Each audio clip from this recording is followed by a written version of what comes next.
شەقامەکانی عینکاوە وەک ساڵانی پێشوو ڕازێنراونەتەوە. هەمووان خۆیان ئامادە کردووە بۆ ساڵێکی نوێ.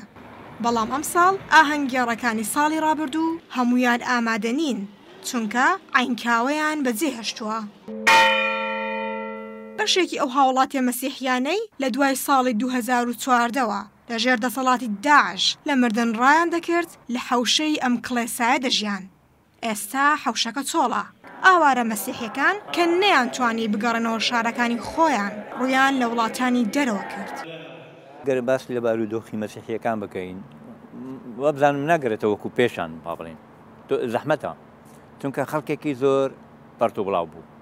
ئەوەی ڕۆیش بۆ دەوڵەتانی جیهان، بۆ ئەمریکا، بۆ کەنەدا، بۆ ئەستۆرالیا، بۆ ئەوڕۆپا، ینی بڵاو بوونەوە. یعنی ئێستا بۆ شوێنێکی وەکو بەغدێدا قەرەقۆش کە کاتی خۆی 50,000 نفوسی بوو، ئێستا باوەڕ ناکەم خۆی لە 20,000یش بداتن. ئەو ساڵی لە دوای ئێمە کە مەسیحەکان زۆر دەربەدەر بوون، هیوامان هەیە کە هەندێک خەڵکی مەسیحی بگەڕێتەوە شوێنی خۆی، وڵاتی خۆی. لەبەر ئەوەی ئێمە ئەمن و استیقرارمان هەیە لە کوردستان، هەروەها وەزعی اقتصادیش تاسیراتی باشی هەیە. ئەگەر ئێمە بەرەو پێشتر بڕۆین لە هەرێمی کوردستان و پەیوەندیەکانی بەغا و هەولێر زۆر باشویش، ئەکید وەزعی مەسیحەکان باشتر دەبیت. لە ناو بینای وەزارەتی ئەوقاف بەشێکی تایبەت بە پێکەوە ژیانی ئاینی هەیە. ئەمە بەڕێوبەرەکەیەتی. ئەو دەڵێ ئێمە هەوڵمان داوە جیاکاری ئاینی لە هەرێمی کوردستاندا نەهێڵین و لەوەیشدا براوە بووین.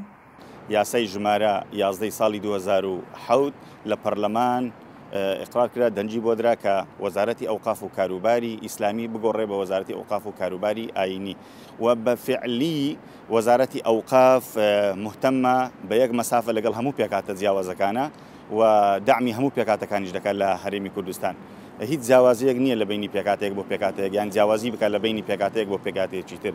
وەزارەتی ئەوقاف بە گرنگیەوە دەڕوانێتە ڕۆڵ و پێگە و ممارەسەی تاک بەتاچی ئەو پێکاتانی کە لە هەرێمی کوردستان حەقی مواتەنیانێ، حەقی ژیانیان هەیە. ئەو شوێنە شوێنی داڵدەی هەموو پێکاتەکانە. نارێن ڕۆستام دەنگی ئەمریکا، هەولێر.